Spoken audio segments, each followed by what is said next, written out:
The coffee shop smelled of cinnamon and desperation. Mine, mostly. 3 job rejections in 1 week had a way of making even the most optimistic person question their life choices. I tucked a strand of hair behind my ear and adjusted my glasses, scanning the room for an empty table. The place buzzed with the typical morning crowd. Business people tapping frantically on laptops, college students highlighting textbooks, and the occasional tourist studying maps of Boston. I spotted a small table in the corner and made my way through the maze of chairs, clutching my mocha like it was the last life raft on a sinking ship. The coffee was overpriced, but I'd splurged anyway. Small comforts were all I had these days. As I settled into my seat, the bell above the door chimed. The casual hum of conversation dimmed immediately. It was subtle, like someone had turned down the volume knob on the room, but unmistakable. My eyes followed everyone else's to the entrance. A young man walked in, tall, perhaps 25, with dark hair that curled slightly at the ends, and striking blue eyes that contrasted with his olive skin. He wore a tailored black coat over a gray sweater, expensive but understated. Behind him, a much larger man in a dark suit entered, scanning the room with calculating eyes. The bodyguard's presence seemed to fill the space, making the coffee shop feel suddenly smaller. I watched as people averted their gazes, some shifting uncomfortably in their seats. The young man didn't seem to notice, or perhaps he was used to it. He moved with quiet confidence to the counter, where the barista's smile looked plastered on, her hands trembling slightly as she took his order. It wasn't hard to guess who he was. Everyone in Boston knew about the Moretti family. Their name was whispered in corners, their businesses scattered throughout the city like chess pieces on a board they controlled. Vincent Moretti had been running the family's enterprises for over 20 years. I'd seen his picture in newspapers, always accompanying articles about suspected criminal activities that somehow never resulted in convictions. This must be his son. I'd heard rumors, of course. The deaf son of the most feared man in Boston. A curiosity that people discussed in hushed tones. I watched as he pointed to something on the menu board. The barista nodded nervously, her eyes darting to the bodyguard and back. When she asked him a question, he didn't respond, and the awkwardness thickened in the air. She repeated herself louder, as if volume was the issue. The young man touched his ear and shook his head slightly. The barista's face flushed with embarrassment, as she fumbled with a notepad for him to write on. Something in me shifted. I knew that feeling of isolation, of being misunderstood, though certainly not for the same reasons. 3 years of working with deaf children at my previous school in Chicago had taught me many things. But most importantly, it had taught me that communication barriers were more about the unwillingness to find alternative paths than actual inability. Before I could question my impulse, I stood up and walked to the counter. The bodyguard's eyes locked onto me immediately, his hand shifting slightly toward his jacket. I swallowed hard but kept moving. "Excuse me," I said, then turned to the young man and signed, "Would you like some help ordering?" The surprise that flickered across his face was instant. His blue eyes widened, studying me with sudden intensity. The corner of his mouth lifted slightly. "You know ASL." His hands moved fluidly, with what I recognized as a slight Boston accent in his signing. "Yes," I replied. "I used to teach deaf children. I'm Emma." "Marco," he signed back, "and yes, I would appreciate the help. She doesn't understand what I want." I turned to the barista, who was watching our exchange with evident relief. "He'd like a double espresso, no sugar, and one of those chocolate croissants," I explained, signing simultaneously so Marco could follow. "Oh, thank God," she muttered. I had no idea what he was trying to order. I felt a flash of irritation. "Maybe the coffee shop could benefit from basic sign language training for staff," I suggested, keeping my voice light but pointed. The barista had the grace to look embarrassed as she rang up the order. I glanced back at Marco, who was watching me with undisguised interest. "Thank you," he signed. "Not many people in Boston know ASL." "Happy to help," I replied, suddenly aware of the bodyguard's unwavering stare. I should get back to my table. "Wait," Marco signed quickly. "Would you join me? It's rare to find someone I can actually talk to." The request caught me off guard. Warning bells rang in my head. This wasn't just any person asking to share a table. This was a Moretti. The implications made my stomach tighten. But something in his expression, a mixture of hope and resignation, as if he expected rejection, Made my decision for me. Sure, I signed. Let me grab my things. As I turned to collect my belongings, I caught sight of several patrons watching our interaction with poorly concealed curiosity. Some quickly looked away when they noticed my gaze. Others whispered behind cupped hands. I straightened my shoulders and walked back to Marco, who was now receiving his order. We settled at a table by the window, the morning light casting patterns across the wooden surface. The bodyguard positioned himself at a nearby table, close enough to intervene if necessary, but giving us a semblance of privacy. "So, Emma," Marco signed after taking a sip of his espresso. "What brings you to Lucia's at 9 a.m. on a Tuesday looking like the world is ending?" I laughed, surprised by his directness. "Is it that obvious?" He shrugged, his eyes crinkling slightly at the corners. "I'm good at reading people. Even without hearing, I notice things others don't. Job hunting," I admitted. "I moved to Boston 3 weeks ago for a teaching position, but the school lost its funding for the special education program. Now I'm scrambling for alternatives." "What do you teach?" "I specialize in education for deaf and hard-of-hearing children. I worked at a school in Chicago for 3 years. Interest sparked in his eyes. "Why Boston?" I hesitated, unsure how much to share with this stranger. But there was something disarming about him that made the truth slip out easily. My mother got sick. Cancer. She's in treatment here, and I wanted to be close to her. I left out the part about the bitter divorce that had left her alone, about the mounting medical bills, about the nights I spent worrying if I'd made a massive mistake moving here.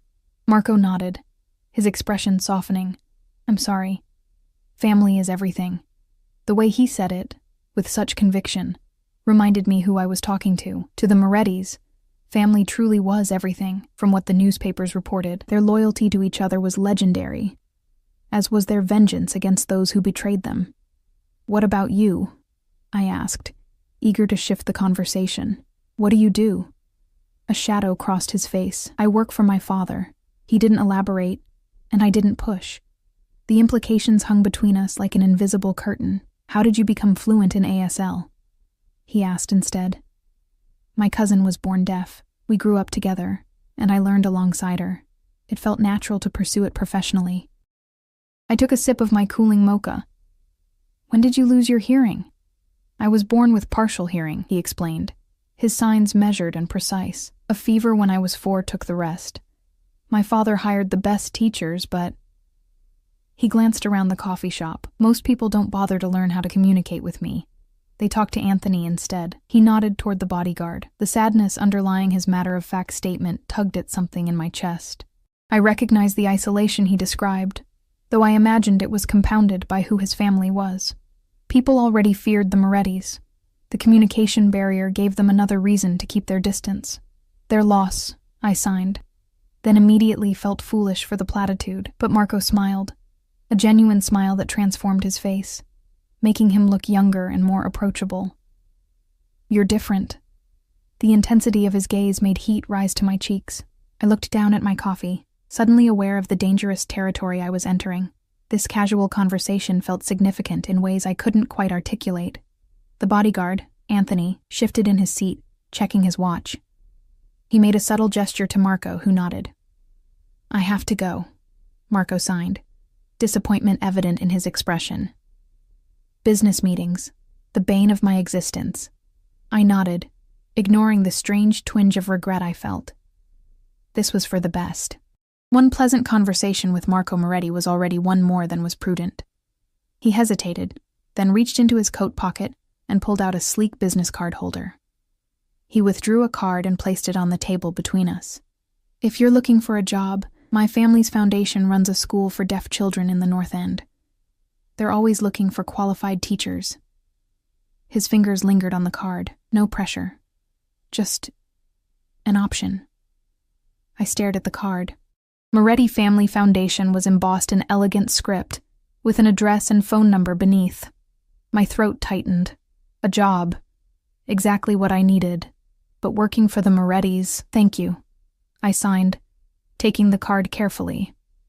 "I'll think about it." Marco stood, buttoning his coat. Anthony was already at attention, scanning the room with practiced vigilance. "It was nice meeting you, Emma," Marco signed. "Maybe I'll see you again." "Maybe," I replied, knowing I should hope otherwise. As they left, conversation in the coffee shop gradually returned to its normal volume. I sat alone, turning the business card over in my fingers, feeling the weight of it beyond its physical presence. A simple piece of paper that represented a choice, one that could change everything. I slipped the card into my wallet, telling myself I was just keeping my options open. But as I gathered my things to leave, I couldn't shake the memory of Marco's smile, or the connection that had sparked between us in those brief moments. A connection built on something as simple as being seen and heard, in a world that often overlooked us both for different reasons. Outside, the autumn air was crisp against my skin. Fallen leaves crunched beneath my boots as I walked toward the subway station. Boston was still unfamiliar territory, a maze of historic streets and modern buildings that I hadn't quite figured out how to navigate. I was so lost in thought that I didn't notice the black SUV idling at the curb until I was almost past it. The window rolled down smoothly, revealing Marco's face. He motioned for me to wait. My feet froze to the sidewalk as Anthony emerged from the driver's side and opened the back door. Marco stepped out, his movements graceful despite the suddenness of his appearance. "Sorry," he signed. "I forgot to ask something important." My heart hammered against my ribs. "What's that?" "Your phone number," he signed, a hint of mischief in his eyes, "in case you have questions about the school." "Oh," I said aloud, forgetting to sign in my surprise. I quickly corrected myself, of course, for professional reasons. His smile widened, telling me he saw right through my pretense. Nevertheless, he pulled out his phone and handed it to me. I typed my number with trembling fingers, wondering if I was making the biggest mistake of my life. When I handed the phone back, our fingers brushed. The brief contact sent an unexpected jolt through me, and I quickly withdrew my hand. "Thank you, Emma," he signed. "I'll be in touch." As the SUV pulled away, I stood rooted to the spot, watching until it disappeared around a corner. Only then did I release the breath I'd been holding. I had just given my phone number to the son of Boston's most notorious crime boss. And worse, much worse. I was looking forward to hearing from him. What had I gotten myself into? That night, I lay awake in my tiny apartment, staring at water stains on the ceiling while my mind replayed the morning's encounter. The business card sat on my nightstand, its presence almost accusatory in the dim glow of streetlights filtering through thin curtains. I'd checked out the Moretti Family Foundation online. It was legitimate. A well-funded school for deaf children, praised for its innovative programs and impressive results. The kind of place I'd dreamed of teaching at. But the source of that funding, I turned over, burying my face in my pillow. Working there would mean being connected to the Moretti family, to Marco. The thought brought both thrill and dread in equal measure. My phone buzzed on the nightstand, making me jump. An unknown number. My pulse quickened as I opened the message. "It's Marco. Did you consider the school?" "No pressure, just curious." I sat up, clutching the phone. How did a simple text feel so weighted? I typed and deleted several responses before settling on, "Still thinking about it. It looks impressive." The reply came quickly. "Come see it tomorrow. I can show you around. 10 a.m. My finger hovered over the screen. The practical part of me knew I needed a job. My savings were dwindling fast, and my mother's medical bills weren't going to pay themselves. The cautious part reminded me who the Morettis were, what they were capable of. But another part? A part I was trying desperately to ignore. Remembered the way Marco's eyes had lit up when I signed to him, how genuine he'd seemed. "Okay," I typed back. "Text me the address." Sleep eluded me for the rest of the night. The following morning, I dressed with particular care, professional, but not stuffy. Dark jeans, a cream blouse, and a navy blazer. My hair twisted into a neat bun. I wanted to look like someone who belonged at a prestigious school, not someone desperate for employment. The Moretti Family School for the Deaf was housed in a beautifully renovated historic building in Boston's North End. Red brick and large windows, with a small courtyard where children played during what appeared to be a morning break. It looked nothing like what I'd imagined a mob-funded institution would be. It looked perfect. As I approached the wrought iron gates, I spotted Marco waiting at the entrance. He wore a light gray suit that accentuated his lean frame, his dark hair styled away from his face. He noticed me immediately, his expression brightening. Behind him stood Anthony, as ever, his watchful presence a stark reminder of who Marco was. "You came?" Marco signed when I reached him, a hint of surprise in his movements. "I said I would," I replied, trying to keep my signs casual despite my nerves. "Many people say things they don't mean," he signed, and there was a flash of something vulnerable in his eyes before his expression returned to polite interest. "Ready for the tour?" I nodded, and he led me through the gates. Children ranging from preschool to early teens moved around the grounds, some signing animatedly, others using a mix of sign and speech. They glanced curiously at me, but seemed completely comfortable with Marco's presence. A few even waved enthusiastically at him, and he returned their greetings with obvious affection. "They know you well," I observed. "I visit often," he signed. "It's important to me." We entered the building, where the halls were lined with colorful artwork. Marco guided me through classrooms equipped with the latest technology, a library with an extensive collection of resources for deaf education and specialized rooms for speech therapy and auditory training. Everything was state-of-the-art, better than any school I'd ever worked in. In one classroom, a teacher was instructing teenage students in advanced mathematics. When she spotted Marco, she smiled broadly and signed a greeting. Marco introduced me, explaining that I was considering joining the staff. "We desperately need someone for the elementary group," she signed. "Our last teacher left for family reasons." "What age group?" I asked, professional interest overtaking my reservations. 7 to 9-year-olds, she replied. "Bright kids, but they need someone who really understands deaf education." "Are you certified?" "Yes, with a specialization in literacy development for deaf children," I signed, unable to keep the pride from my movements. Her eyes lit up. "Perfect. When can you start?" Marco laughed silently, his shoulders shaking. "Let her see the rest of the school first, Diane." As we continued the tour, I found myself increasingly impressed and confused.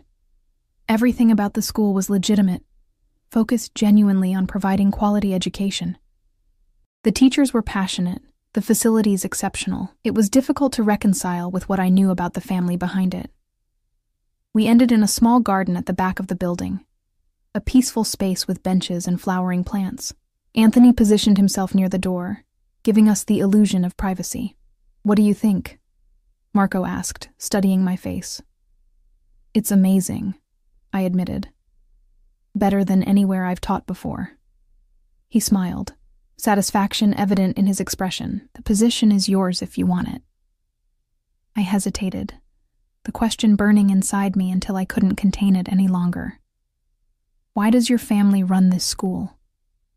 His expression sobered. "My father started it after I lost my hearing. He wanted a place where deaf children could get the education they deserved without the barriers I faced."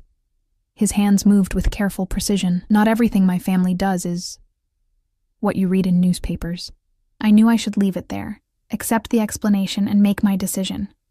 But something pushed me further. "But the money that funds it," Marco's jaw tightened, a flash of hardness crossing his features, "comes from various Moretti businesses, all legitimate on paper." He studied me. "Does that bother you?" "It should. It absolutely should." Yet standing there, seeing what that money had created, a haven for children who might otherwise be overlooked, made everything less clear-cut. "I need to think about it," I signed honestly. He nodded, respecting my hesitation. "Of course. The school director's number is on the card I gave you. Call her when you decide." We walked back toward the entrance in silence. Children were returning to their classrooms, their animated signing creating a visual symphony around us. One little girl with pigtails ran up to Marco, tugging on his suit jacket. He crouched down immediately, his face softening as he signed with her. Their interaction was so natural, so genuine, that it made my chest ache. At the gate, Marco turned to me. "Whatever you decide about the job, would you have dinner with me tonight?" The invitation caught me off guard. "Dinner?" "Just dinner," he clarified. "I enjoy talking with you." His signs carried a sincerity that was difficult to doubt. Every rational thought in my head screamed caution. Getting involved with Marco Moretti on any level beyond professional was dangerous territory. Yet I found myself nodding. Just dinner, I agreed. His smile was worth the risk, or at least that's what I told myself. I'll pick you up at 7. It wasn't until I was halfway home that I realized I never gave him my address. But of course, the son of Vincent Moretti wouldn't need to ask for such information. The thought should have terrified me more than it did. My mother called as I was getting ready that evening, her voice weaker than it had been the previous week. The treatments were taking their toll. I didn't mention Marco or the school, focusing instead on assuring her I was settling in well and had promising job prospects. Her concern for me, even through her own suffering, made guilt twist in my stomach. What would she think of me having dinner with a Moretti? At precisely 7, my buzzer rang. I took a deep breath, smoothed down my simple black dress, and pressed the intercom. "It's Marco," came Anthony's voice. I buzzed them in, heart racing. When I opened my apartment door, Marco stood there in a tailored navy suit, his presence somehow filling my shabby hallway with unexpected elegance. He took me in with an appreciative gaze that made heat rise to my cheeks. "You look beautiful," he signed. "Thank you," I replied, suddenly self-conscious of my modest dress and the small apartment visible behind me. "You look nice too." His smile was warm as he offered his arm. I took it, hyper-aware of the firm muscle beneath the expensive fabric, and of Anthony following 2 steps behind as we descended to the street. A sleek black car waited at the curb. Anthony opened the door, and Marco gestured for me to enter first. The interior was luxurious, soft leather seats and the subtle scent of cedar. "Where are we going?" I asked as Marco settled beside me. "A place where we can talk comfortably," he signed. "Do you trust me?" The question hung between us, weighted with implications beyond our dinner destination. I should have said no. Should have acknowledged that trusting a Moretti after knowing him for just over a day was the height of foolishness. Instead, I found myself nodding. The restaurant wasn't what I expected. Not some flashy, high-end establishment where Marco's family name would command immediate attention. Instead, it was a small, elegant place tucked away on a quiet street, with warm lighting and walls lined with books. The maitre d' greeted Marco with familiar respect, leading us to a private table in a corner partially screened by bookshelves.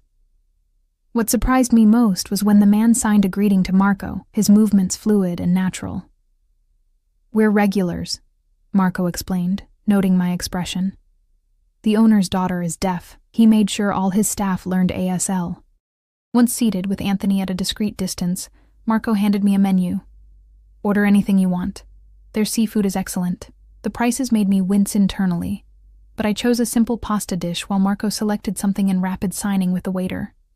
Wine appeared, deep red, and undoubtedly expensive. "So," Marco signed after we'd been served, "tell me more about Emma Watson, the woman brave enough to approach a Moretti in a coffee shop." I laughed despite myself. Not brave. Just saw someone who needed help communicating. "Most people would have stayed in their seats," he countered.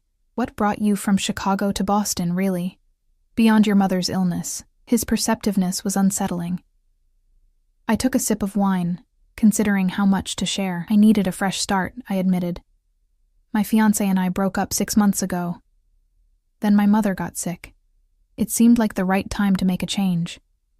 "I'm sorry about your mother," he signed, his expression genuinely sympathetic. "And the fiancé, his loss."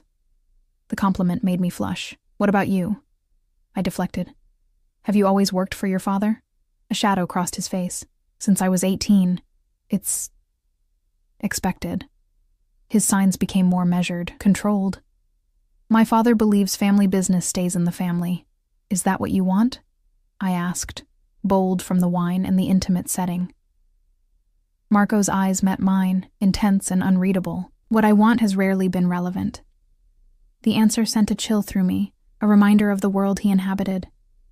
Before I could respond, he continued. "But the school is mine, my project. The one thing my father gave me complete control over. Suddenly, his investment in it made sense, why he visited often, why he personally showed me around. It wasn't just family obligation. It was his passion." "It shows," I signed. "The school is amazing." His expression lightened. So you'll take the job? I hesitated, twirling pasta around my fork. If I do, it would be for the children, for the work. Not because of me? He finished when my signs faltered. I nodded, feeling heat rise to my cheeks again. Understood, he signed, but there was a hint of amusement in his expression. Though I won't pretend I wouldn't enjoy seeing you there. The rest of dinner passed in surprisingly comfortable conversation. Marco was well-read, with opinions on everything from politics to film. He asked thoughtful questions about deaf education and listened intently to my answers. By dessert, I'd almost forgotten who he was. Almost. Reality crashed back when a man approached our table, his manner deferential but urgent. He bent to whisper something to Anthony, who immediately came to Marco's side. The bodyguard signed discreetly, his movements shielded from my view. Marco's expression hardened, the warmth I'd grown accustomed to throughout dinner replaced by something cold and distant. He nodded once, then turned back to me. "I'm sorry," he signed. "There's a situation I need to handle. Anthony will take you home." The abrupt shift left me reeling. "Is everything okay?" "Family business," he signed tersely. Then, seeing my expression, he softened slightly. "Nothing for you to worry about. I had a wonderful evening, Emma." He stood, buttoning his suit jacket with practiced ease. The transformation was complete. Gone was the engaging dinner companion, replaced by someone who wore authority like a second skin. This was Marco Moretti, son of Boston's crime lord. The reminder was jarring. "Think about the job," he signed before leaving. "The children need someone like you." I watched him walk away, straight-backed and purposeful. Anthony remained, gesturing toward the exit with a respectful nod. The bill, I noticed, had already been settled. The car ride back to my apartment was silent. When we arrived, Anthony walked me to my door. A courtesy or surveillance, I wasn't sure which. "Mr. Moretti enjoyed your company," he said, his first words to me directly. "That's rare." Before I could respond, he handed me a small box. He asked me to give you this. Inside was a delicate silver bracelet with a single charm, a small hand in the ASL sign for friend. The gesture was both thoughtful and presumptuous, just like its giver. That night, I made my decision. I called the school director the next morning and accepted the position, telling myself it was for the opportunity, for the children who needed me. Not for the man whose blue eyes and fluid signs had somehow slipped past my defenses in less than 48 hours. I started the following Monday, determined to keep things professional. But as I arranged my new classroom, I couldn't help wondering when I would see Marco again and what complications would follow when I did. 3 weeks into my new job, I'd fallen in love with the school. My students were bright, eager, and responded well to my teaching methods. The facilities were everything I could have dreamed of, and my colleagues welcomed me warmly. If I occasionally glanced at the entrance, hoping for a glimpse of dark hair and blue eyes, I refused to acknowledge it, even to myself. Marco hadn't returned to the school since our dinner. No calls, no texts. The silver bracelet remained in its box, untouched. I told myself it was for the best, that the connection I'd felt had been magnified by the novelty of meeting someone who could sign, by the excitement of a new city and a fresh start. Yet disappointment lingered. "Emma?" Diane caught my attention as I was gathering my things after the school day ended. "There's a staff meeting in 10 minutes. Didn't you see the email?" I shook my head, following her to the conference room. Most of the teachers were already seated, an air of anticipation palpable in the room. I slid into an empty chair, raising my eyebrows questioningly at Diane. "Quarterly budget review," she signed discreetly. "The Moretti Foundation representatives attend." My heart skipped. "Representatives?" Before she could answer, the door opened. Marco entered, followed by an older man I didn't recognize, and of course, Anthony. Marco wore a charcoal suit, his expression serious as he surveyed the room. When his eyes found mine, something flickered across his features. Surprise, then pleasure, quickly masked by professional detachment. The school director, Patricia, began the meeting, reviewing the past quarter's achievements and challenges. I tried to focus, but my awareness of Marco's presence made it difficult. He sat at the head of the table, occasionally signing questions or comments, his movements precise and authoritative. This was a different Marco than the one who had dined with me. This was the businessman, the Moretti heir. The juxtaposition was jarring. When the meeting concluded, teachers began filtering out. I gathered my notes, planning a quick escape, but Marco intercepted me at the door. "I didn't know you'd taken the job," he signed, his expression guarded. "I started 3 weeks ago," I replied, keeping my signs professional despite the flutter in my chest. "Your father's representatives hired me. I've been away on business." A pause, his eyes searching mine. "I would have welcomed you personally otherwise." The older man approached, eyeing me with interest. Marco straightened slightly. "Father, this is Emma Watson, our new elementary educator," he said aloud, his voice startling me. I'd never heard him speak before. His speech was slightly impaired but understandable, the words carefully formed. "Emma, my father, Vincent Moretti." I froze. Vincent Moretti stood before me, immaculately dressed in a tailored suit that probably cost more than my monthly rent. His hair was silver at the temples, his face lined but handsome, with the same striking blue eyes as his son. Power emanated from him like heat from a flame. "Miss Watson," he said, extending his hand. "Marco tells me you're quite talented with our children." I shook his hand, acutely aware of its firmness. "I'm still getting to know them, but they're wonderful students. My son has excellent judgment about people," Vincent continued, his gaze assessing. "A valuable quality in our line of work."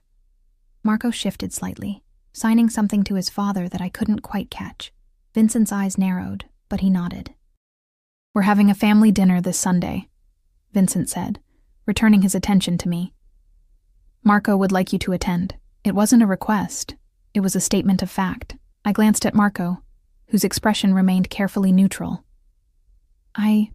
Thank you, but I usually visit my mother on Sundays," I stammered. "Bring her," Vincent replied smoothly. "I understand she's receiving treatment at Boston Medical. Our family has connections there. Perhaps we could be of assistance." The casual mention of my mother's condition, information I hadn't shared with Marco, sent a chill through me. Of course they'd investigated me. I was a stranger who had approached the heir to their empire. "That's very kind, but she's not well enough for social gatherings," I said, striving to keep my voice steady. Vincent studied me for a moment, then inclined his head slightly. "Another time, then. Marco will arrange it." He turned to his son. "The car is waiting." After Vincent departed, Marco lingered, Anthony maintaining a discreet distance. "I'm sorry about that," Marco signed, his movements conveying frustration. "My father can be insistent. He investigated me." I signed back, unable to hide my discomfort. Marco's expression turned apologetic. "Standard procedure for anyone who works closely with family." "I should have warned you. Is that what I'm doing? Working closely with family?" The question carried more weight than I intended. His eyes held mine. "I'd like you to be." The directness of his response caught me off guard. Before I could formulate a reply, he continued, "Have dinner with me tomorrow. Just us." He paused. "Please." I should have declined. Should have established firm boundaries. Instead, I found myself nodding. "Good," he signed, relief evident in his expression. "I'll pick you up at 7. As I watched him leave, Diane appeared at my side, her eyes wide.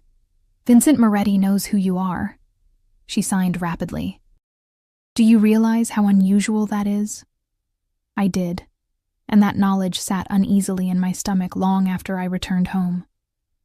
The next evening, Marco arrived alone.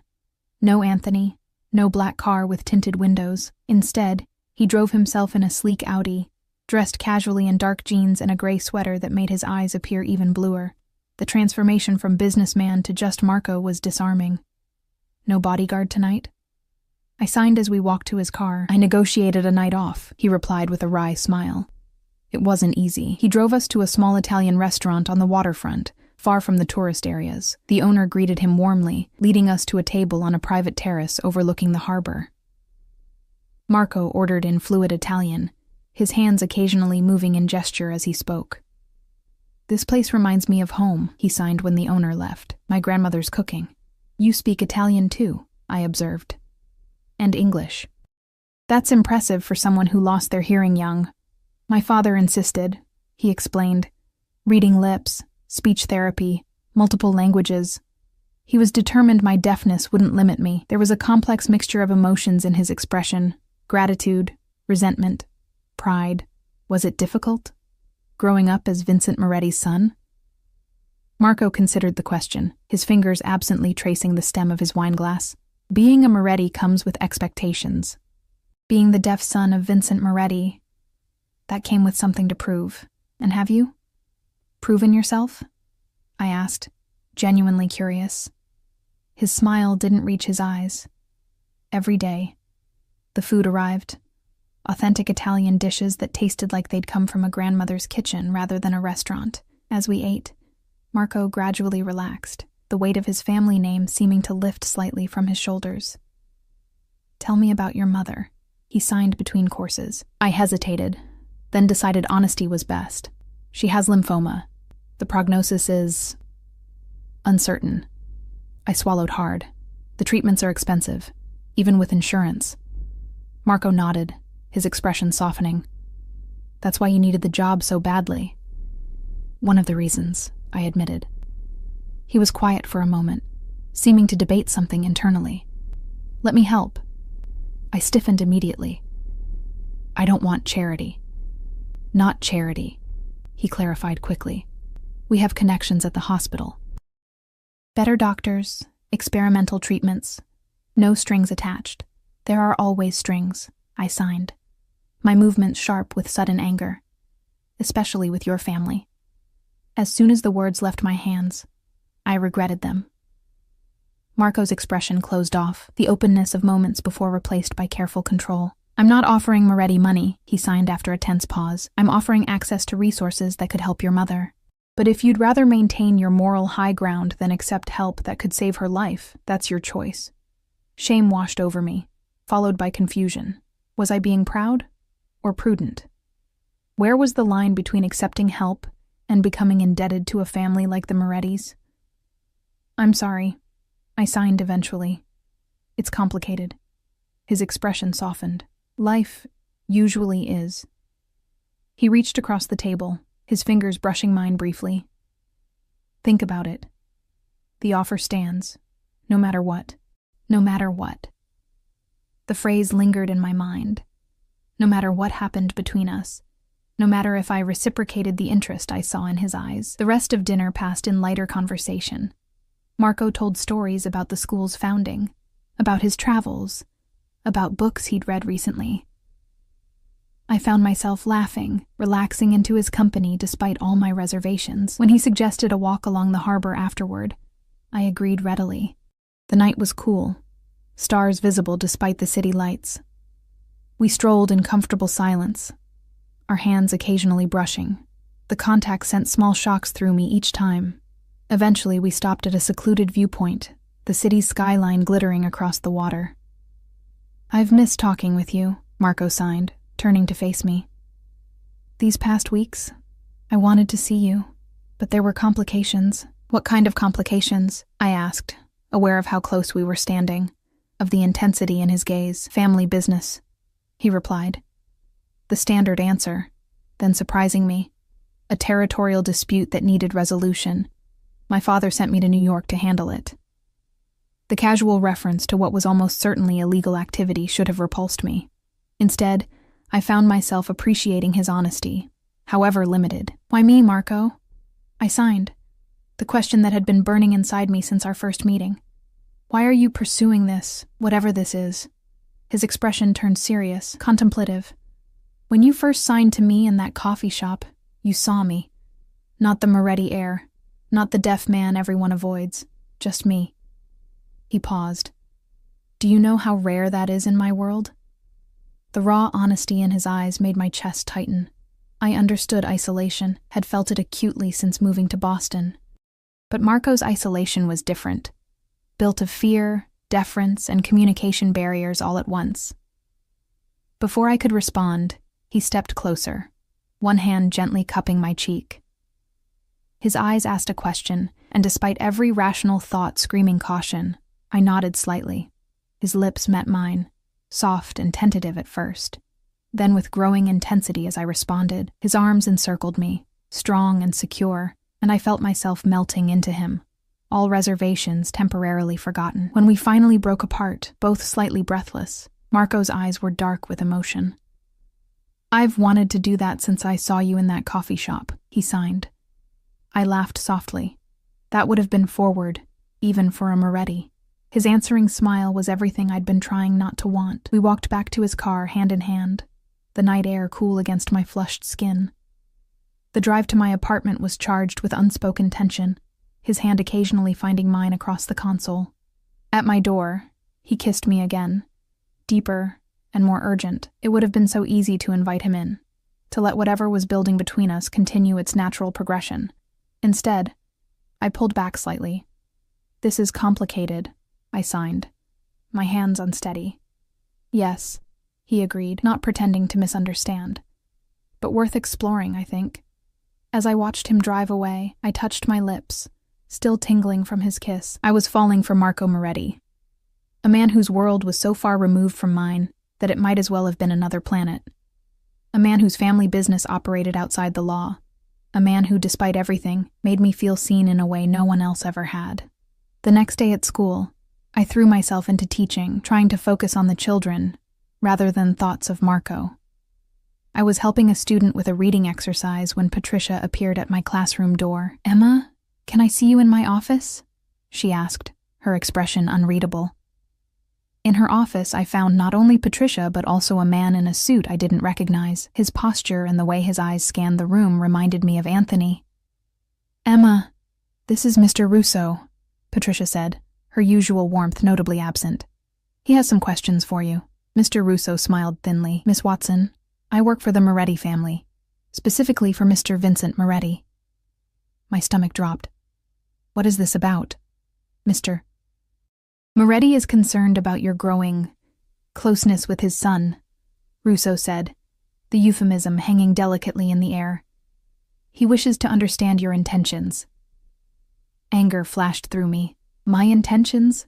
I'm a teacher at this school. My primary intention is to educate my students. "And your relationship with Marco Moretti?" "That's personal," I replied, my voice steadier than I felt. Russo's expression remained impassive. "Nothing involving the Moretti family is purely personal, Miss Watson. Surely you understand that." The implied threat chilled me. Patricia looked uncomfortable but remained silent. "What exactly does Mr. Moretti want from me?" I asked finally. "Clarity," Russo replied. "Are you with his son because of who he is? Because of what he can provide? Or perhaps because someone else is paying you to get close to him?" The accusation hit like a physical blow. "That's absurd." "Is it?" A teacher from Chicago suddenly appears, approaches the Moretti heir, gains employment at his school, and becomes intimately involved with him in a matter of weeks. Russo shrugged. "You must admit, it raises questions." Before I could respond, the door opened. Marco stood there, his expression thunderous. Behind him, Anthony looked apologetic. "What is this?" Marco demanded, his voice rough with anger. He signed simultaneously, movements sharp and aggressive. Russo straightened. "Mr. Moretti, I was just having a conversation with Miss Watson about—" "I know what you were doing," Marco interrupted. "My father's orders, I assume?" "He's concerned," Russo replied carefully. Marco's laugh was harsh, without humor. "Leave. Now." The command was unmistakable. Russo hesitated only briefly before nodding and exiting, closing the door behind him. Marco turned to Patricia. "Give us a moment," he signed. She complied quickly, leaving us alone. "I'm sorry." Marco signed once we were alone, his anger giving way to regret. "My father. He's protective, suspicious. He thinks I'm what? A spy? A gold digger?" My signs were jerky with indignation. "He doesn't trust easily," Marco replied, "especially when it comes to me. So he sends someone to interrogate me at my workplace?" I couldn't keep the hurt from my expression. "Is this what being involved with you means? Constant surveillance, questioning, suspicion?" Marco's face fell. "I never wanted this for you." He moved closer, his signs gentler. "I'll speak to my father. Make him understand." But I was already shaking my head. "This is your world, isn't it? Not just fancy dinners and private school funding. Intimidation, control, fear. Emma, please." His eyes were pained. What happened today? It's not all of who we are, not who I am. I wanted to believe him. Part of me did. But standing in that office, having just been interrogated like a criminal, reality came crashing down. Whatever was growing between us existed in a bubble, one that had just burst violently. I need time to think, I signed. This is too much, too fast. Marco nodded slowly, resignation settling over his features. I understand. He reached for my hand, and I let him take it. But don't let my father's paranoia make your decision for you. After he left, I sank into a chair, my emotions in turmoil. I cared for Marco, more than I should after such a short time. But was I prepared for what being with him would mean? The scrutiny, the danger, the moral compromises? And what about my students? I loved teaching at the school, making a difference in their lives. Could I walk away from that? Should I? As I returned to my classroom, these questions swirled in my mind without clear answers. One thing was certain. My simple fresh start in Boston had become anything but simple. That evening, a package arrived at my apartment. A sleek laptop with a note, "For your mother to video call you during treatments. No strings." It wasn't signed, but it didn't need to be. The gesture was classic Marco, thoughtful, addressing a need I'd mentioned only in passing, while respecting my boundaries by not attempting to pay for the medical treatments directly. I ran my fingers over the smooth surface, torn between gratitude and unease. The line between kindness and manipulation blurred when it came from a Moretti.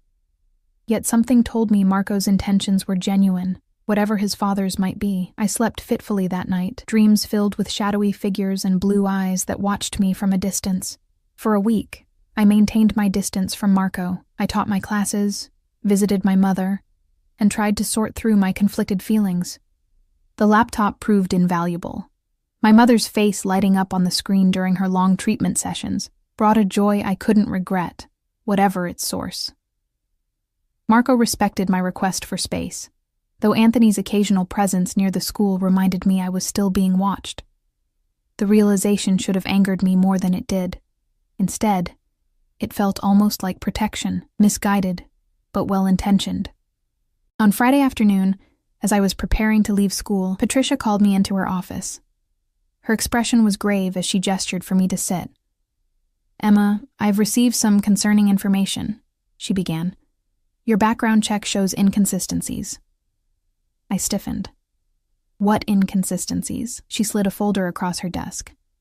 Inside was a detailed report of my employment history, including a 6-month gap I'd claimed was spent substitute teaching. "This says you were unemployed during that period," Patricia said gently. "We need complete honesty from our teachers, Emma." My throat tightened. The gap was real. Months spent caring for my cousin after a car accident, too personal to share in a job interview. But I'd fabricated the substitute work to avoid awkward questions. "I can explain," I started, but Patricia raised a hand. "I don't think you understand. This report wasn't generated by our HR department." She lowered her voice. "It came from Vincent Moretti's office." Ice formed in my stomach. "What?" "He's building a case against you," she said, her eyes sympathetic. "Looking for reasons to remove you from the school and from his son's life. Can he do that?" I whispered. Patricia's laugh was humorless. "The Morettis own this school, Emma. They can do whatever they want." I left her office in a daze, anger and fear warring within me. Outside, rain poured from a leaden sky, matching my mood perfectly. I'd forgotten my umbrella, so I huddled under the entrance overhang, debating whether to wait or make a run for the subway. A sleek black car pulled up to the curb. The window rolled down, revealing Marco's face. He looked tired, shadows under his eyes that hadn't been there before. "Need a ride?" He signed through the open window. Pride told me to refuse, to maintain the distance I'd established. But the rain was coming down harder now, and the hurt and confusion of the past week had left me exhausted. I nodded, hurrying to the car. Inside, the warmth and Marco's familiar scent, sandalwood and something uniquely him, enveloped me. Anthony drove silently as we pulled away from the curb. "Your father is investigating me." I signed without preamble, trying to get me fired. Marco's jaw tightened. "I know. I've been fighting him on it all week. Why? What have I done to make him so suspicious? Marco hesitated, then signed. It's not you specifically. It's anyone who gets close to me that isn't under his control. His expression was pained. My father believes everyone has an agenda. And what do you believe? I challenged. His eyes met mine, intense and unwavering. I believe in what I see, what I feel, what I know about you. The sincerity in his gaze made my anger falter. Your father could destroy my career, Marco. He's already found things in my background. The gap in your employment? At my surprised look, he continued, I saw the report. I told him it was irrelevant. It's not irrelevant if it gets me fired. Marco's expression hardened with determination. That won't happen. I won't let it. How can you stop it? I signed, frustration evident in my movements. You said yourself, your father controls everything. Not everything, Marco replied. Not this. Not us. The us hung between us, a concept both terrifying and thrilling. Before I could respond, he continued. Come to dinner tomorrow night, he signed. My house. I want to show you something. After everything, I should have declined. Yet looking at him, the earnestness in his eyes, the tension in his shoulders that spoke of battles fought on my behalf, I found myself nodding. Just dinner, I qualified. His smile was worth the risk. Just dinner. And maybe a revelation or two. The next evening found me at an elegant brownstone in Beacon Hill, far grander than I'd imagined. Anthony admitted me with a respectful nod, leading me through a foyer adorned with tasteful artwork to a spacious living room. The decor surprised me. Warm colors, comfortable furniture, bookshelves filled with well-worn volumes. Not the cold, ostentatious display of wealth I'd expected from a Moretti. Marco emerged from what appeared to be a kitchen, dressed casually in jeans and a simple button-down shirt, sleeves rolled to the elbows. Seeing him in this domestic setting, away from his father's shadow, made something shift in my perception. Welcome to my home, he signed. His movements relaxed. Not what you expected? I smiled ruefully. I think I pictured something more mobster chic. Gold fixtures and security cameras. He laughed. The security system is state-of-the-art, but hidden. As for the decor, this is my space. The one place I don't have to be a Moretti. The distinction was telling. He gave me a tour. A home office with specialized computer equipment.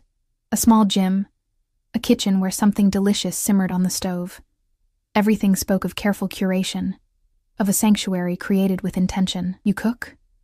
I asked, as he stirred what appeared to be a rich pasta sauce. Another skill my father insisted I master. He replied with a wry smile, independence above all. Can't rely on others for basic needs. We ate at a small table in a windowed alcove overlooking a private garden. The food was excellent. Homemade pasta with a sauce Marco explained had been his grandmother's recipe. Wine was poured, conversation flowed, and the tension of the past week gradually dissipated. You said you wanted to show me something. I reminded him as we finished our meal. Marco nodded, his expression turning serious. He led me to his office, where he unlocked a drawer in his desk and withdrew a thick folder. This is what I've been working on, he signed, handing it to me. Inside were legal documents, deeds, trust agreements, financial statements. I looked up, confused. I don't understand. Marco sat on the edge of his desk, his signs measured and deliberate. I've been transferring ownership of the school to an independent trust. My father will have no control over it, or over who works there. I stared at him, the implications slowly dawning. You're doing this for me? Partly, he admitted. But I've been planning it for months. The school should stand on its own, separate from my family's other interests. The distinction he drew between himself and the family business was becoming clearer. Marco might work for his father, might participate in aspects of the Moretti Empire. But he had boundaries. Lines he wouldn't cross. Principles he maintained. Why are you showing me this? I asked. His expression softened. Because I want you to understand who I am, separate from my name. What matters to me? He paused, gathering his thoughts. And because I'm falling in love with you, Emma. I need you to know what that means. The complications, yes, but also the possibilities. The declaration left me speechless. Love, such a small word for the emotional hurricane it represented. Was that what this overwhelming connection was? This feeling that had grown so rapidly, so unexpectedly? Marco, My hands faltered, unsure how to respond. You don't need to say anything, he signed quickly. I know it's too soon, too complicated, but I wanted to be honest. The vulnerability in his eyes undid me. I stepped closer, reaching up to touch his face. He leaned into my hand, his eyes closing briefly at the contact. When they opened again, the intensity there took my breath away. I kissed him, pouring into it all the confusion and longing and fear I couldn't express with words or signs. His arms encircled me immediately, drawing me closer with a desperation that matched my own. The kiss deepened, months of tension culminating in a connection that felt both inevitable and revolutionary. When we finally broke apart, breathing heavily, Marco's eyes were dark with desire. But there was uncertainty there too, a question he wouldn't pressure me to answer. I made my decision, taking his hand and leading him from the office toward what I'd glimpsed earlier as his bedroom, his eyebrows raised slightly, seeking confirmation. Are you sure? He signed, his movements careful despite the obvious want in his expression. In answer, I kissed him again, softer this time but no less meaningful. Whatever came after, whatever complications we would face, this moment was ours alone. What followed was a revelation. Marco's hands, so eloquent in their signing, proved equally expressive in other ways. His attention to my reactions, the way he sought confirmation at each new step, made me feel both cherished and desired. When we finally came together, the connection transcended the physical. Communication without words or signs, understanding at its most fundamental. Afterward, lying in his arms, I traced patterns on his chest, my mind quieter than it had been in weeks. Marco watched me, his gaze soft in the dimmed light. What are you thinking? He signed, one-handed to avoid disturbing my position against him. That this would terrify me if it didn't feel so right, I replied honestly. His smile was tinged with sadness. My world isn't easy to navigate, Emma. My father won't stop trying to protect what he sees as his, including me. I know. I propped myself up on one elbow to sign more clearly, but I'm not afraid of difficult things. I'm afraid of losing myself in them. He nodded, understanding in his eyes. I would never ask you to become something you're not, to compromise what matters to you. And what about you? I countered. Your father expects you to take over eventually, to become him. Marco's expression darkened. That's a battle I've been fighting my whole life. His signs became more emphatic. I work for my father. I respect him. But I'm not him, and I never will be. The conviction in his movements reassured me more than any promise could have. Whatever path Marco walked, it was his own. Influenced by his family but not dictated by it, we spent the night together, talking into the early hours, sharing stories and dreams in the intimate darkness. I learned about his childhood struggles with deafness, his complicated relationship with his father, his hopes for the school. In turn, I told him about my cousin who had inspired my career, my mother's illness, my broken engagement to a man who'd ultimately found my dedication to deaf education limiting. Morning found us tangled together, sunlight streaming through half-drawn curtains. I watched Marco sleep, his face relaxed and younger without the weight of the Moretti name visible in his expression. For a moment, we were just two people who had found each other against the odds. No family complications, no moral quandaries. The illusion shattered with the vibration of Marco's phone on the nightstand. He stirred, reaching for it with practiced habit. Whatever he read caused him to sit up abruptly, fully awake. What's wrong? I signed, alarmed by his sudden tension. My father, he signed back, already rising from the bed. Emergency meeting at the house, I have to go. I nodded, trying to hide my disappointment as he dressed quickly. He paused, sitting on the edge of the bed to take my hand. Last night meant everything to me, he signed, his expression earnest. We'll talk more when I get back. After a lingering kiss, he was gone, leaving me alone in his house. Anthony, I presumed, had gone with him.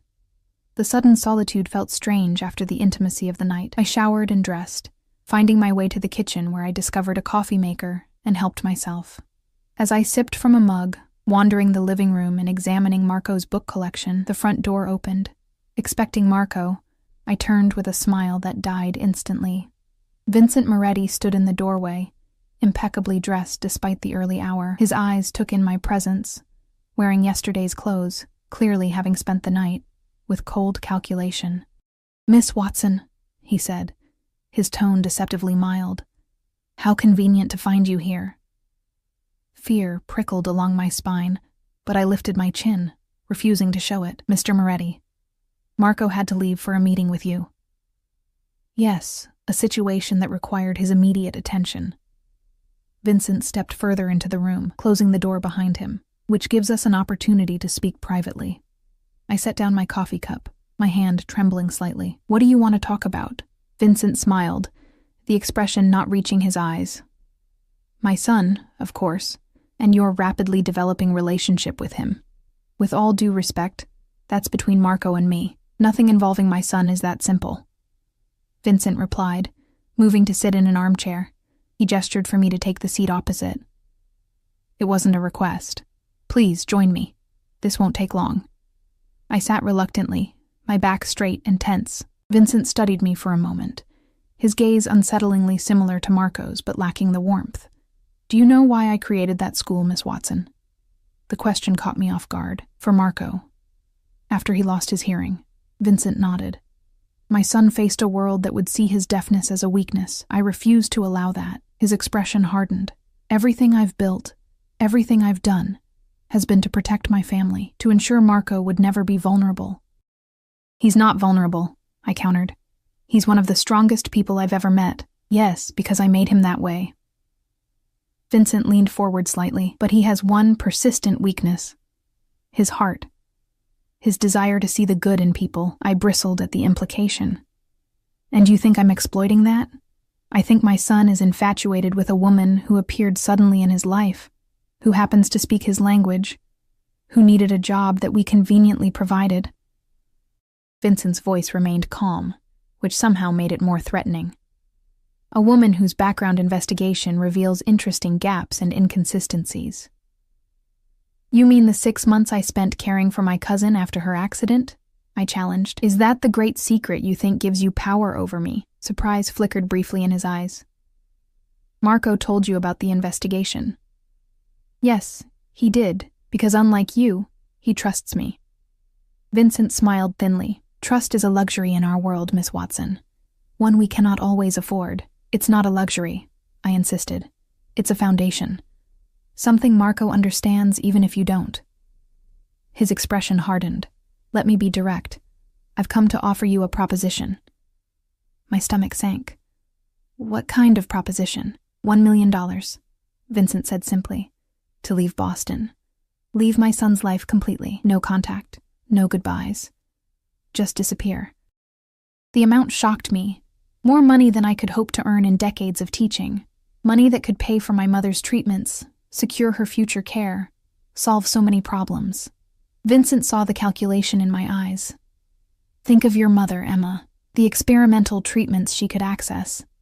The comfort she could live in during her remaining time. The use of my first name, the intimate knowledge of my greatest vulnerability. It was manipulation at its most refined. And yet, the offer dangled before me like forbidden fruit. And if I refuse, my voice was steadier than I felt. Then you choose to remain in a world you don't understand, with dangers you can't foresee." His tone was matter of fact. "My son believes he can protect you. He cannot. Not from everything. Not from everyone." The implied threat sent a chill through me. "You would hurt me to hurt your son?" Vincent looked genuinely offended. "I would never harm a woman, but our business creates enemies, Miss Watson. Enemies who might see you as a way to reach Marco. To reach me." He paused, letting the implications sink in. "The choice I'm offering isn't just about money. It's about safety. Yours and your mother's." I stood, anger overcoming fear. "I think this conversation is over." Vincent remained seated, unperturbed. Consider my offer. You have until tomorrow." He withdrew a card from his pocket, placing it on the coffee table. "This number will reach me directly. I don't need to tell you not to mention this to Marco." After he left, I sank back into the chair, my legs suddenly weak. $1 million. Freedom from financial worry. Safety from the shadowy world I'd glimpsed edges of. All I had to do was break Marco's heart. Break my own. I left Marco's house before he returned, sending a text saying I needed time to think. It wasn't a lie. I had too much to process, too many conflicting emotions and practical considerations swirling in my mind. At my apartment, I found a package waiting, a small, elegant box with no card. Inside was a key, unmistakably to Marco's house. The gesture of trust, coming on the heels of his father's proposition, made tears spring to my eyes. My phone rang. My mother calling from the hospital. Her face on the screen looked tired but determined. "The doctors are talking about a new treatment," she said after our usual greetings. "Something experimental that's showing promising results for my type of lymphoma." My heart leaped. "That's wonderful, but is it covered by insurance?" Her hesitation told me everything. "Not exactly. It's still in trials." "How much?" I asked, already knowing the answer would be impossible on my teacher's salary. "Don't worry about that now," she said, her smile brave. "We'll figure something out." After we hung up, I sat on my bed, Vincent's card burning a hole in my pocket. $1 million. My mother's life. My future with Marco. Impossible choices colliding in a perfect storm. Sleep eluded me that night. By morning, I'd cycled through every possible scenario, every potential outcome of the choice before me. The weight of it pressed on my chest until breathing felt like an effort. I called in sick to school, unable to face my students with such turmoil in my mind. Instead, I visited my mother, watching her sleep through a chemotherapy session, her face drawn and pale against hospital sheets. The sight cemented my determination. Whatever I decided, it would be for the right reasons, not fear, not greed, not manipulation. My phone had been silent since my text to Marco. I imagined him giving me the space I'd requested, respecting my need to process our evolving relationship. The thought of his consideration only made the decision harder. By evening, I'd reached a conclusion. I pulled Vincent's card from my pocket, dialing the number with shaking fingers. "Miss Watson," Vincent's voice answered on the second ring. "I was expecting your call." "I've made my decision," I said, surprised by the steadiness of my voice. "I'd like to meet in person." "Wise choice," he replied smoothly. "The Westland Hotel, penthouse suite, in 1 hour." The Westland was one of Boston's most exclusive addresses, its gleaming facade overlooking the public garden. A doorman ushered me to a private elevator that required a keycard to access the top floor. As the doors closed, I caught my reflection in the polished brass. Pale, determined, a woman at a crossroads. Vincent waited in a living room larger than my entire apartment, Boston's skyline glittering through floor-to-ceiling windows behind him. He stood as I entered, gesturing toward a chair opposite his own. A glass of amber liquid sat untouched on the table between us. "You've considered my offer," he stated rather than asked. "Yes." I met his gaze directly, "and I'm declining it." Surprise flickered across his features before his expression settled into careful neutrality. "May I ask why?" "Because leaving wouldn't protect Marco. It would only hurt him." I leaned forward slightly. "And because your son deserves to make his own choices. About his life. About who he loves." "Love," Vincent repeated, the word sounding foreign on his lips. "You believe you love my son after knowing him for what? A month?" "I believe we're building something real," I replied. "Something worth fighting for." Vincent studied me, reassessing. "And the money? Your mother's treatment?" The reminder stung, but I held firm. "We'll find another way. There is no other way," he said flatly. "Not with your resources. Then we'll manage with what we have." I stood, ready to end the conversation. "I won't be bought, Mr. Moretti. Not even for the best of reasons." As I turned to leave, Vincent's voice stopped me. "You misunderstand me, Miss Watson. I'm not trying to buy you." He paused. "I'm testing you." I turned back, confusion replacing determination. "Testing me." Vincent gestured for me to sit again. After a moment's hesitation, I complied. My son has been surrounded by people who want something from him his entire life, Vincent explained, his tone matter of fact, his money, his name, his influence. When he told me about you, this teacher who approached him in a coffee shop, who spoke his language, I was naturally suspicious. So you investigated me, threatened my job, offered me money to leave. I couldn't keep the bitterness from my voice. I needed to know what kind of woman had captured my son's heart. Vincent's gaze was penetrating, whether you could be trusted with it. The revelation left me speechless. The entire scenario, from the investigation to the bribe, had been an elaborate test of character. And if I'd taken the money? I asked finally. Then you would have proven me right, Vincent replied simply, and saved my son from eventual heartbreak. Anger flared within me. You had no right to manipulate me like that. I have every right to protect my family. Vincent's tone brooked no argument. Marco is my only son, my legacy. His happiness is paramount to me. And what about his agency, his right to choose his own path? A shadow crossed Vincent's face. Marco lives in a world of constraints, Miss Watson. Some chosen, others imposed. I cannot change that reality. But you shape it, I countered. You determine many of those constraints. Vincent inclined his head, acknowledging the point. Perhaps. But others exist beyond even my control. He reached for his untouched drink, taking a measured sip. Marco tells me you make him happy. That you see him. Not the Moretti heir, not the deaf son, just him. I nodded, uncertain where the conversation was heading. Do you understand what it means to be with him? Truly understand? Vincent's eyes held mine, the scrutiny, the danger, the compromises. I'm beginning to, I replied honestly. Vincent set down his glass with deliberate care. The position at the school is yours for as long as you want it. The trust Marco is establishing will ensure that. The sudden shift caught me off guard. What about your concerns, your suspicions? Still present, he admitted. But outweighed perhaps by my son's judgment. And by your actions today. He paused. The offer of assistance for your mother stands as well. Not as a bribe, but as a gesture of good faith. I hesitated, pride warring with practicality. I can't accept. It's not charity, Vincent interrupted. Consider it an advance on your future with this family, an investment in your mother's health that benefits us all. The careful wording, acknowledging a future with this family, while providing a way for me to accept help without feeling bought, revealed a shrewd mind accustomed to negotiation. But beneath the calculation, I sensed something else, a father's genuine concern for his son's happiness. I'll need to discuss it with Marco, I said finally. Any decisions about my mother's treatment should include him. Vincent nodded, apparently satisfied. Fair enough. He stood, signaling the end of our meeting. One last thing, Miss Watson. My son believes he can separate himself from what our family is, from what we do. He cannot. Not completely. That reality will touch your life too, should you choose to share his. I understand, I replied, meeting his gaze steadily. But Marco is worth it. Something like approval flickered in Vincent's eyes.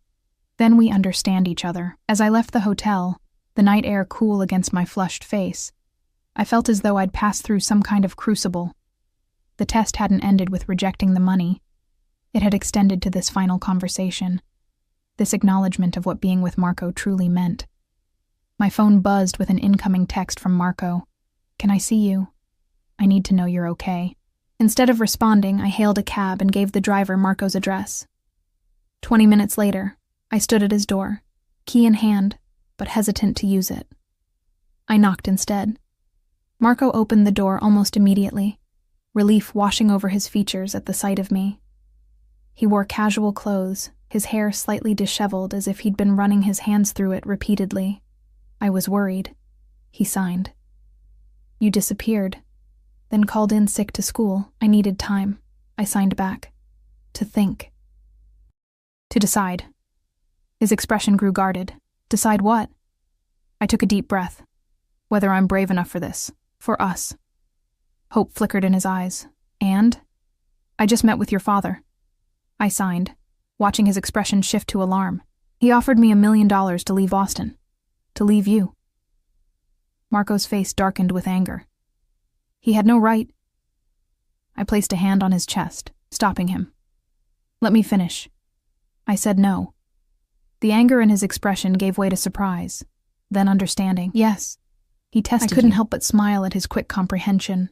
Apparently I passed. Marco shook his head, a mixture of frustration and resignation in his movement.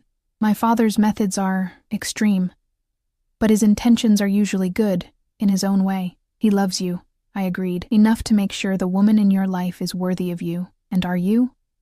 Marco signed, his eyes intense. Worthy of what being with me means? I stepped closer, my signs deliberate and clear. I'm not afraid of your world, Marco. I'm not afraid of what loving you might cost me. The only thing I fear is not being brave enough to try. The declaration hung between us, weightier than any I love you could have been. Marco's eyes searched mine, finding whatever confirmation he needed before pulling me into his arms. His kiss was different from those we'd shared before. Not tentative exploration or passionate release, but a promise. A beginning.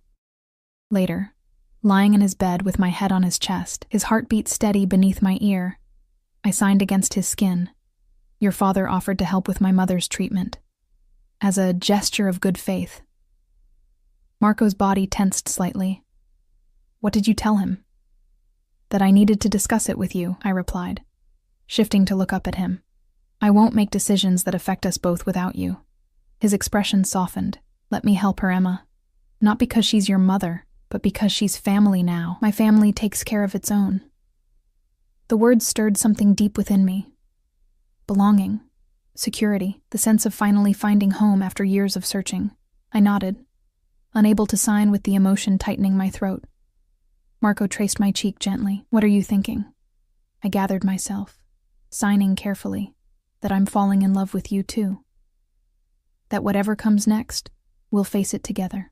His smile was radiant, transforming his face with joy that made my heart swell. Together, he agreed.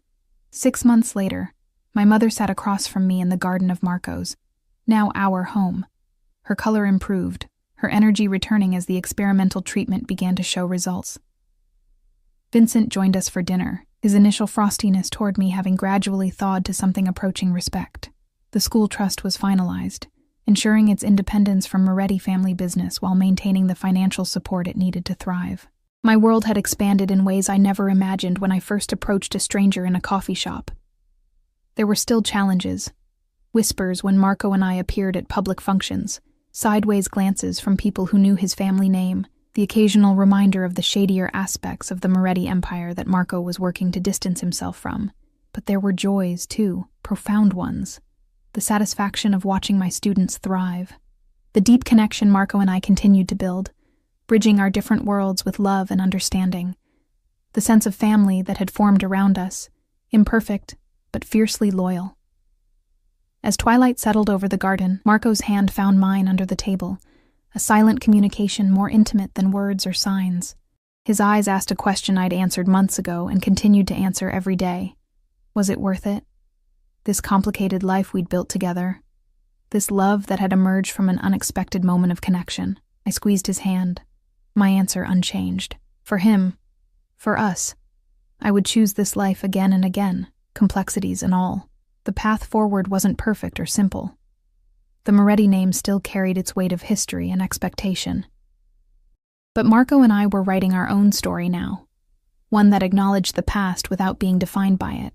A story that had begun with a simple act of communication in a coffee shop and had grown into something neither of us could have imagined.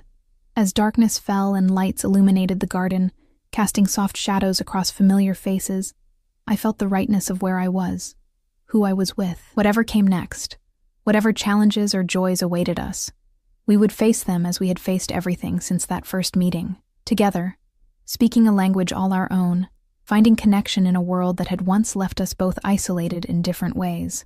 Marco caught my gaze across the table, his eyes warm with understanding. He raised his glass slightly, a private toast only I would recognize. To beginnings. To courage. To love that transcended barriers of all kinds. I raised my glass in return, my heart full with the certainty that some risks were worth taking, some connections worth fighting for. In choosing Marco, I had chosen a complicated path, but also one filled with depth, with meaning, with a love that saw beyond surface and circumstance to the person beneath. And in the end, isn't that what we all seek?